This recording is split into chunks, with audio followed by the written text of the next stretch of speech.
Hi there, I'm the Reverend Danny Crosby, a Unitarian minister serving congregations in Altrincham and in Urmston in the northwest of England. And I offer this devotion as a balm for the heart, for the mind, for the spirit, and for the soul. And it's titled Blue Monday, Finding Comfort, Solace, and Joy in Winter. So tomorrow, the 15th of January, has become one of those days that's been marked out in our yearly calendar. It's not an official public holiday. There's not going to be one now till Easter, in England at least. That said, it's still a day that in modern times people have marked. It's become known as Blue Monday. Now, I don't mean the song by New Order. Blue Monday has become regarded as the hardest day of the year. After all, the Christmas spirit is all gone and we are right there in the depths of winter. It is dark, it is cold, and there is little light around. Spring seems a long, long way away. The daylight hours will increase over the coming weeks, but still we must face winter. January and February can be difficult as we feel stuck in the cold on those dark winter evenings. Winter isn't an easy time. So many of us want it over as soon as possible. We want spring and the new birth that life that comes at the springtime. But that's not the way to live, and we know it's not the way to live. To live always looking toward the spring yet to come is to fail to fully experience what is happening now, what is present now. There is such richness in the dark cold of winter. And we need to feel it and allow our eyes to adjust to the darkness, not to fear it. There is a beautiful wonder about winter that we would do well to embrace. There is a need to embrace and fully experience the darkness, the lifelessness, even the starkness of this time of year. We should not wish it all away.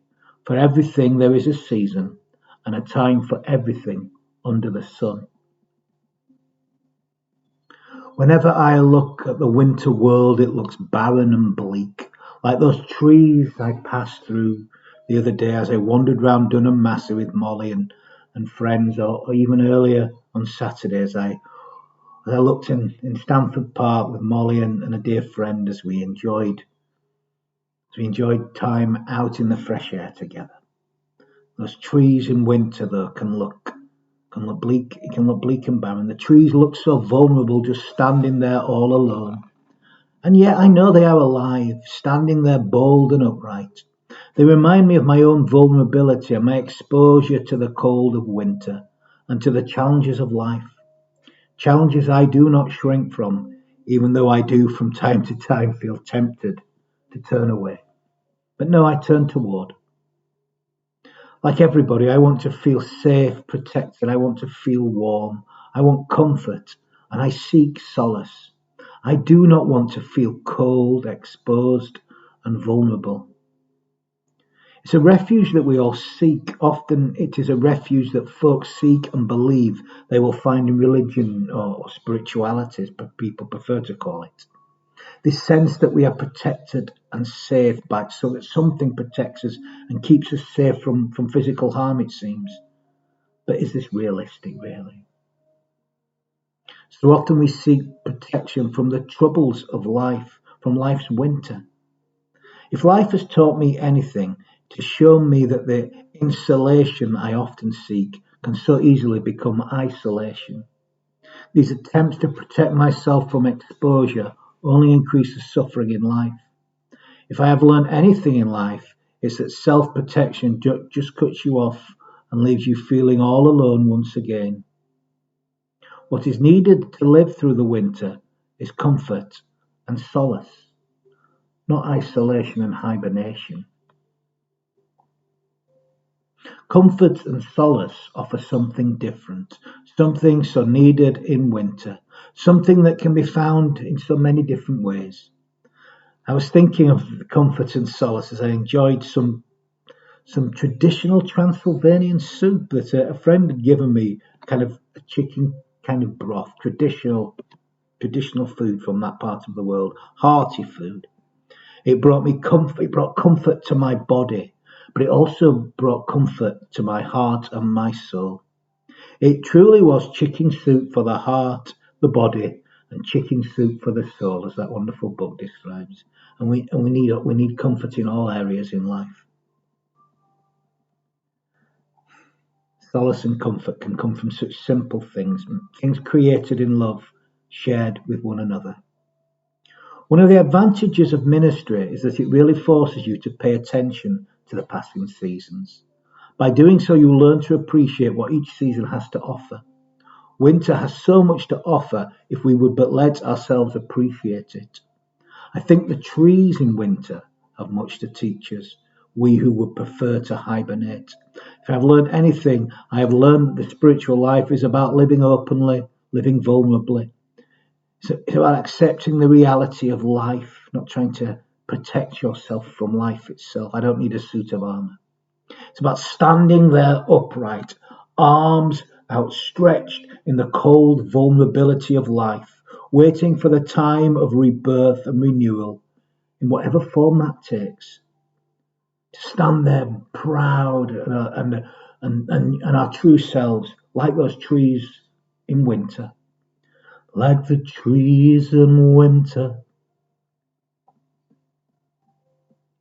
That said, we also do need solace, and we do need comfort, unlike the trees, I guess. And we have one another. We can share in each other's warmth, and we can seek help and comfort from both visible and invisible sources. And this is how we live through winter. We find its power and beauty, and instead of hibernating, we learn to live fully alive in winter. We don't have to just survive, we can learn to thrive. And sometimes all you need is a bowl of soup, whether that be for the body, for the heart, or for the soul. We all need solace, we all need comfort and consolation in times of distress. It is wonderful to be able to receive both visible and invisible help at such times.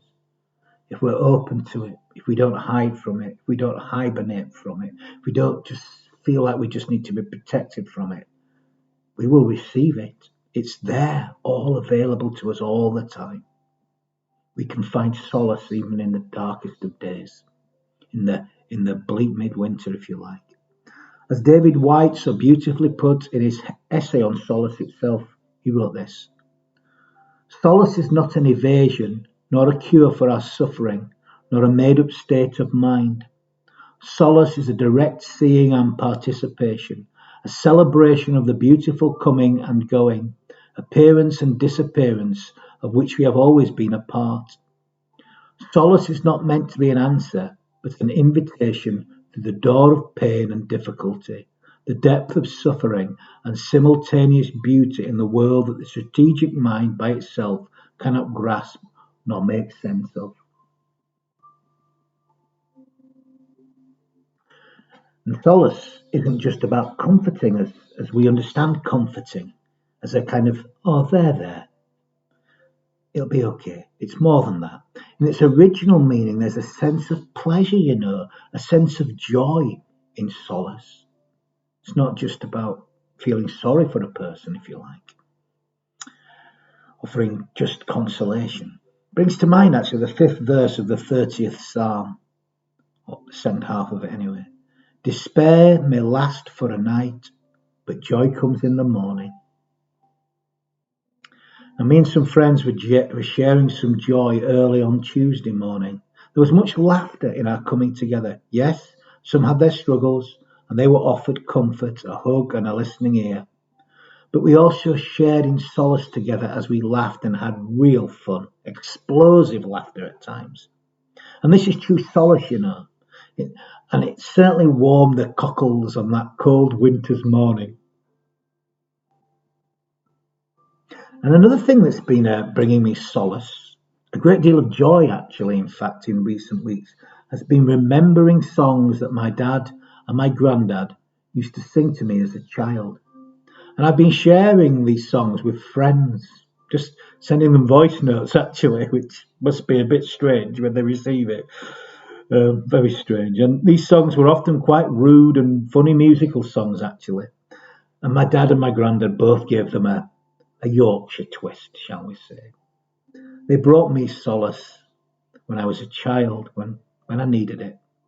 And they've been bringing me solace this winter, actually. And they've been bringing solace and joy to others as I've sent these crazy notes down my phone to their phone. One such great was, I've got a lovely bunch of cocoa nuts. Well, I've got a lovely bunch of coconuts, actually, is how I normally say it. I don't know why I said it like that. I've got a lovely bunch of coconuts. Here's just a little extract, just to warm the cockles for you. I've got a lovely bunch of coconuts. See them all a-standing in a row. Big ones, small ones, some as big as me head. A turn of the wrist, a flick of the fist, and up the showman said, oh, I've got a lovely bunch of coconuts. Every ball you throw will make me rich. There stands me wife, the idol of me life, singing roll a bowl a ball a penny a pitch. Singing roll a bowl a ball a penny a pitch. Singing roll a bowl a ball a penny a pitch. Roll a bowl a ball, roll a bowl a ball, roll a bowl a ball a penny a pitch. I'm not going to sing the whole thing for you now. Look it up. There's some wonderful clips on YouTube. If you really want, if you haven't already heard me doing the full version, request and I'll send you a full version. And a friend actually messed about with one of them and sped it up, and my voice sounded so different. It gave them joy and solace as it gave it back to me as they played it to me today. It was very warming and amusing. And remembering these old songs has brought me much solace these last few weeks. But where do we seek solace when life is difficult? Where do we turn for comfort? And comfort, again, is another one of those interesting words that does not mean exactly what it once meant. Comfort comes from the Latin word comfortere, which means strengthen greatly. To give comfort is to shore up the mood or actually physical state of someone else. And it may take some time to shore someone up when they are lost in a state of despair or a deep depression. It takes more than just going for a walk, actually, or taking flowers, or encouraging them to find a love and connection through nature. Yes, these help, and they're really important, and they can often be joyful. But they can't just lift someone out to a state of deep depression alone. The support may be needed in one walk, say. Support may be needed for quite some time. To strengthen someone greatly takes some time and effort, and above all else, it takes consistency. It's about standing or sitting with someone through what at times may seem a long haul, supporting them truly. And I know that's counterintuitive to our age today. We live in the age of the quick fix where things have to be sorted out and sorted out now. It's when we're slaves to it, really. When you are struggling in need of comfort and solace, it can feel like it will never end. A bit like a long, cold winter, really. But it will end. At least if we find ways to stick with it, if we find comfort and solace to keep on living through the winter, it will come. As Wendell Berry so beautifully put it in Hannah Coulter. You think winter will never end, and then, when you don't expect it, when you have almost forgotten it, warmth comes and a different light. Always does. It's a cycle. Winter is not an easy time. So many of us want it over as soon as possible. We want spring and the new birth and life that spring brings. But this is not the way to live, and we know it really. To live always holding on for the spring yet to come is to fail to fully experience what is here now. There is such richness in the dark cold of winter. and we need to feel it and allow our eyes to adjust to the darkness. There is a beautiful wonder about winter that we would do well to embrace, but we don't need to do so alone. We can seek comfort and we can seek solace from one another. We can walk through this season together, experiencing it all, wholly alive. We can offer comfort and we can offer solace, whether that's by being with one another in our shared suffering, offering something that warms the body, the heart, and the soul, like that bowl of soup, the best soup I ever had, maybe. No. Solace can also come with joy and laughter, though, too. I was with some friends on Friday night at my friend's album launch in Manchester. It was a wonderful night of shared celebration. It was just wonderful watching friends shine, watching them following their bliss. And it came in walking together on cold days, enjoying the splendour of nature with a dear friend.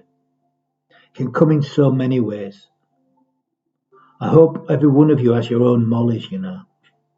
She brings such joy to so many, such a treasure, who brings comfort and solace and above all joy and so much more, and not least to me, to so many. She brought it to a friend while I was out on Friday night, stay with a friend, and I know it brought comfort and solace to her. Where do you find comfort? Where do you find solace in the cold of winter? How do you find ways to stay alive and awake rather than hibernate?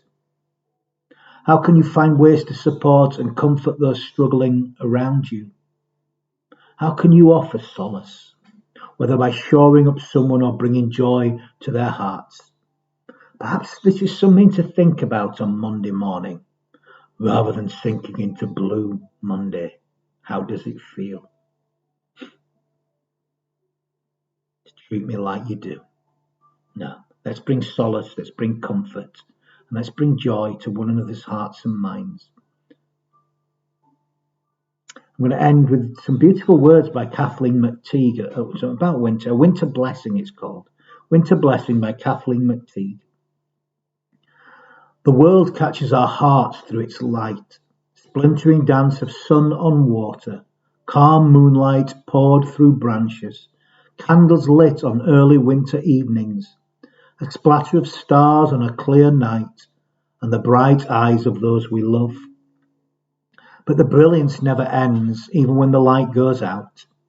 Mystery shimmers and shines in the world, even in the darkest corners. It's there where the roots push life into soil and rock, in small lives lived under every stone. There is the silent pulse beneath the tree bark. It's in the depth of slow tides as they turn. There in the sky on moonless nights, when muffling clouds block out the stars. It's there in the prison, the hospital, by the hospice bed. There at the graveside, in the empty house, something beating in the dark shelter of our hearts. The small shine of hope, the gilt edge of kindness. May we be granted the gift of deeper sight, that we might see with or without the light. I'm going to end with some final words of blessing. You know, we need to bless more. And we can all bless. And we bless when we give ourselves wholeheartedly to life. May the love that overcomes all differences, that heals all wounds, that puts to flight all fears, that reconciles all who are separated, be in us and among us, now and always. And may God go with us all. And may God do so in all that we feel, in all that we think, in all that we say, in all that we do. Amen.